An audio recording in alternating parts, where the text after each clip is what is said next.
praznika srpskoga poklanjamo srpskome narodu ovaj grad.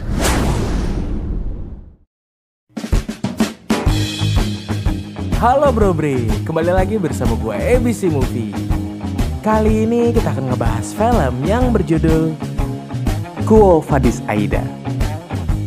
Film ini berlatar belakang pada peristiwa genosida Srebrenica di negara Bosnia Herzegovina. Oke, sebelum kita ke alur ceritanya Bro Bre, jangan lupa tombol merahnya itu dirubah menjadi warna abu-abu dulu ya Bro Bre.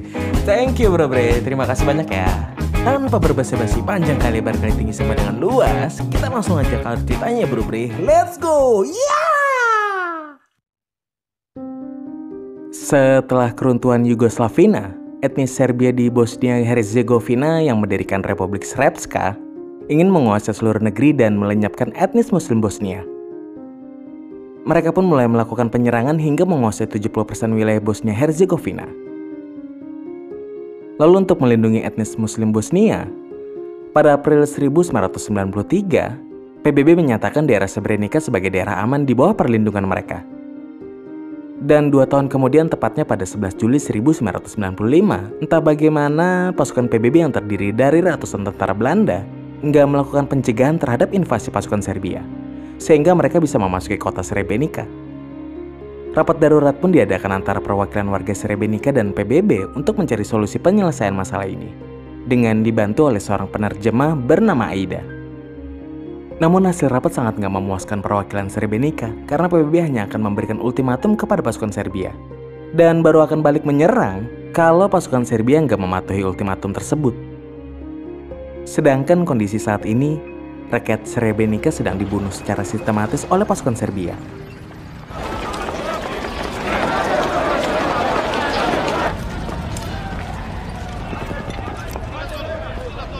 Lalu kita diperlihatkan suami Aida, Nihat, dan kedua putra mereka Hamdija dan Sejo yang masih tertahan di kota memutuskan untuk pindah ke kamp pengungsian di pangkalan militer milik PBB karena pasukan Serbia udah merajalela.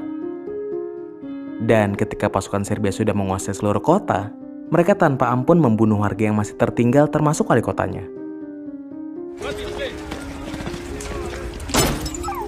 Sementara itu dengan membeludaknya rombongan pengungsi, kamp pengungsian secara cepat menjadi penuh dan gak mampu menampung semua orang. Sambil membantu perwakilan PBB, Aida terus mencari keluarganya di rombongan pengungsi yang berhasil masuk. Sayangnya hanya Sejo yang dia temukan. Sedangkan Nihat dan Hamdija masih tertahan di depan gerbang masuk bersama puluhan ribu warga lainnya karena gak diizinkan masuk sama tentara Belanda dengan alasan kamp udah penuh. Lalu saat sudah bertemu dengan keluarganya, Aida mencoba memasukkan mereka ke dalam kamp, tapi dicegah sama tentara Belanda karena takutnya terjadi kerusuhan kalau mereka memberi perlakuan khusus. Beralih ke pusat kota, pemimpin pasukan Serbia Jenderal Ratko Mladic tiba untuk melakukan pengecekan. Dia menyusuri jalanan dan menyuruh pasukannya untuk menurunkan bendera Bosnia dan papan nama jalan yang mengandung nama orang Bosnia. Kemudian dia melakukan wawancara dan menyatakan pendudukan kota Srebrenica sebagai hadiah untuk orang Serbia. Setelah itu tiba-tiba mereka dikejutkan oleh beberapa tembakan.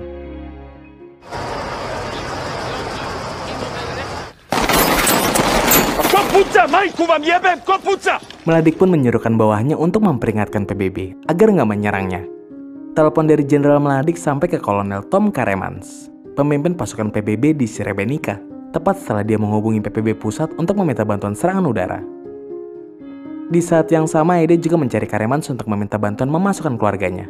Tapi dia malah diajak pergi sama Mayor Franken untuk menemui para pengungsi. Aida disuruh menerjemahkan perkataan Franken yang meminta 3 orang sukarelawan untuk bernegosiasi dengan Mladic sebagai perwakilan etnis Muslim Bosnia. Karena cuma dapat 1 orang aja yang memenuhi kriteria, Aida pun mengusulkan suaminya, yang merupakan orang terpelajar, supaya ikut dalam bagian. Tapi dengan imbalan keluarganya boleh masuk ke kamp. Akhirnya pada malam hari Aida berhasil memasukkan suami dan anaknya ke dalam kamp. Tapi dengan diiringi kecemburuan warga yang masih tertahan di luar. Sesampainya di dalam, Nihat sangat terkejut karena dia harus bernegosiasi dengan Mladic yang kemungkinan akan berakhir buruk. Lalu saat keluarga tersebut sedang meratapi nasib mereka, ada seorang wanita memberitahu kalau dia mau melahirkan.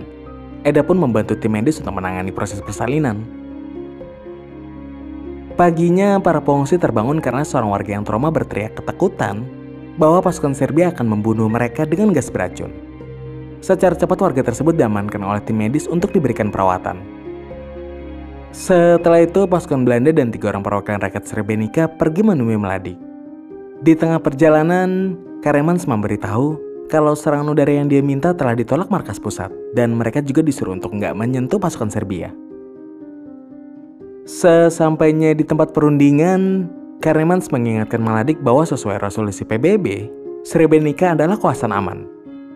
Tapi hal itu sama sekali nggak digubris sama Jenderal Mladic yang langsung memberitahu keinginannya kepada perwakilan rakyat Srebrenica. Dia berjanji gak akan membunuh warga sipil kalau pasukan Muslim Bosnia mau menyerah dan berhenti menyerang. Mereka juga membebaskan warga Srebrenica untuk memilih pergi atau tetap tinggal di bawah pemerintahan Republik Serbia Bosnia. Sebagai perwakilan PBB, Karemans meminta agar proses evakuasi tersebut dilakukan oleh pasukan PBB dan pasukan Serbia cukup sebagai pengaman aja. Tapi sebelum meresmikan perjanjian itu, Mladic mengutus beberapa tentaranya untuk menggeledah pangkalan PBB yang dijadikan kamp pengungsian untuk memastikan gak ada pasukan Muslim yang menyusup. Awalnya Mayor Franken gak mengizinkan pasukan Serbia untuk masuk, tapi karena didesak oleh Karemans, akhirnya dia terpaksa mengizinkan pasukan Serbia untuk melakukan penggeledahan. Dan setelah dilakukan interogasi terhadap beberapa pengungsi pria, ternyata nggak ditemukan seorang pun yang bersenjata. Malah pasukan Serbia melihat kalau para pengungsi kekurangan makanan, dan akhirnya memberikan mereka pasukan roti. Tapi cara mereka membagikannya malah seperti sebuah hiburan bagi mereka. Sementara itu Aida ketakutan kalau pasukan Serbia akan membuat ulah lanjutan. Maka dari itu dia menyembunyikan kedua putranya di ruangan khusus pasukan PBB. Sebenarnya dia nggak mendapat izin karena tempat tersebut terlarang untuk warga sipil. Tapi sebagai seorang ibu yang nggak mau anaknya kenapa-napa, dia pun memohon agar anaknya diperbolehkan bersembunyi. Singkat cerita, perjanjian telah disepakati. Dan pasukan PBB beserta perwakilan rakyat Srebrenica kembali ke kamp. Di belakang mereka juga menyusul pasukan Mladic dan Basbas untuk mengevakuasi warga sipil. Namun tiba-tiba Jenderal Mladic malah mengingkari perjanjian dan memutuskan pihaknya yang akan menjalankan proses evakuasi. Dia pun menyuruh wanita dan anak-anak untuk pergi duluan sambil bagiin makanan supaya terkesan baik di mata para pengungsi. Sedangkan beberapa pria digiring oleh pasukan Serbia ke tempat sepi. Hal itu memicu kemarahan di pihak PBB. Karemans pun mengecam tindakan Mladic karena seharusnya mereka yang akan melakukan evakuasi. Terlebih lagi mereka nggak tahu bagaimana keselamatan para pengungsi nantinya. Tapi Mladic nggak ambil pusing dan terus melanjutkan kemauannya. Karena dia tahu pasukan PBB nggak akan berani melawannya. Dan saat mau kembali ke camp, Aida diberitahu bahwa beberapa pria yang digiring ke tempat sepi tadi telah tewas dibunuh. Dia pun pergi menemui Karemans untuk meminta penjelasan, tapi malah diusir. Lalu dia menemui Franken, tapi jawabannya malah seolah-olah PBB ingin lepas tangan atas situasi ini. Setelah pasukan Serbia selesai mengevakuasi pengungsi di luar camp, kini mereka beralih untuk memindahkan para pengungsi yang berada di dalam camp. Informasinya para pengungsi akan dipindahkan ke Celadani, tapi pihak PBB nggak mengatakan dengan jelas mengenai jaminan keselamatan para pengungsi tersebut. Možete početi napuštati bazu u grupama od po 5. Kad sam beg, izvadite sve oštre predmete iz džepova i torbi. Takut terjadi apa-apa terhadap keluarganya, Aida pun membakar semua dokumen yang bisa mengidentifikasi mereka. Dia juga meminta tolong kepada tentara Belanda supaya keluarganya dimasukkan ke list petugas PBB. Tapi sayangnya usahanya sia-sia. Karena pihak tentara Belanda nggak mau ambil resiko dengan menyelundupkan keluarga Aida. Sementara itu, proses evakuasi udah hampir selesai, di mana kendaraan pria dewasa dipisahkan dengan wanita dan anak-anak. Tentara Belanda juga memaksa keluarga Aida untuk ikut bersama rombongan pengungsi, tapi Aida mencegahnya dengan suka tenaga. Dia pergi keluar mencari kendaraan PBB yang mau membantunya, tapi sayangnya nggak ada seorang pun yang mau membantu. Dan yang lebih parahnya lagi, keluarganya udah diusir dari tempat persembunyian.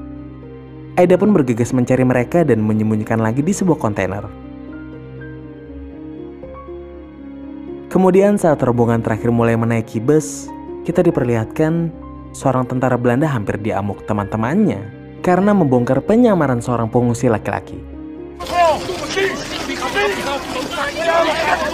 Setelah itu seorang reporter dari pemerintahan Serbia mewawancari dokter PBB untuk menjelaskan situasi saat itu. Dengan menahan amarahnya, dijawab kalau sebenarnya pihak Serbia lebih paham dengan situasi ini. Lalu reporter tadi berpindah meliput Jenderal Mladic yang sedang berpidato di depan pengungsi wanita sambil menjanjikan keselamatan mereka. Dan ketika pasukan Serbia hampir selesai melakukan evakuasi, tanpa diduga keluarga Aida diseret untuk keluar dari kamp. Franken menjelaskan bahwa hanya suaminya aja yang bisa dimasukkan ke daftar list PBB sebagai perwakilan negosiasi. Sedangkan anak-anaknya harus ikut pasukan Serbia. Aida pun memohon sambil berlutut, tapi keputusan udah nggak bisa diubah. Akhirnya Nihat memutuskan untuk menemani anak-anak dan Aida ditinggalkan sendirian bersama pasukan PBB. Membuat usahanya selama ini sia-sia. Lalu rombongan pengungsi pria dibawa ke sebuah aula dan mereka dibunuh secara kejam.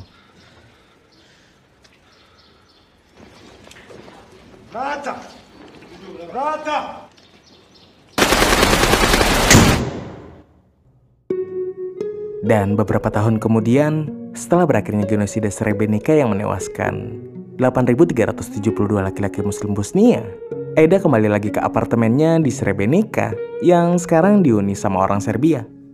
Dia ngambil foto keluarga dan barang-barangnya yang masih disimpan oleh penghuni saat ini, sambil memberitahu kalau dia akan kembali menempati apartemen tersebut. Walaupun perang udah berakhir, tapi karena Srebrenica dihuni oleh mayoritas etnis Serbia, penghuni saat ini mencemaskan keselamatan Aida kalau kembali tinggal di sini. Tapi Aida nggak takut sama sekali, apalagi jasad suami dan anak-anaknya belum juga ditemukan. Kemudian saat Aida mau pergi, dia berpapasan dengan seorang pria dan tiba-tiba kaget melihatnya. Karena merupakan salah satu bekas tentara Serbia. Singkat cerita, otoritas Bosnia-Herzegovina berhasil menemukan puluhan kerangka manusia di dekat aula terbunuhnya keluarga Aida. Dan setelah melakukan identifikasi, Aida berhasil menemukan jasad keluarganya. Lalu tangisan pun pecah seketika di samping jasad anaknya. Hari-hari selanjutnya dia habiskan untuk mengenang suami dan anak-anaknya. Dan dia juga kembali mengajar di sekolah, di mana beberapa muridnya adalah anak-anak dari mantan pasukan Serbia yang dulu membantai keluarganya, serta etnis Muslim Bosnia lainnya.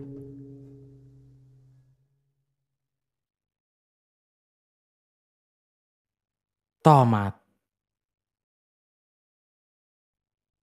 Gimana menurut kalian tentang film ini, Bro Bre? Menegangkan dan melemaskan, ora?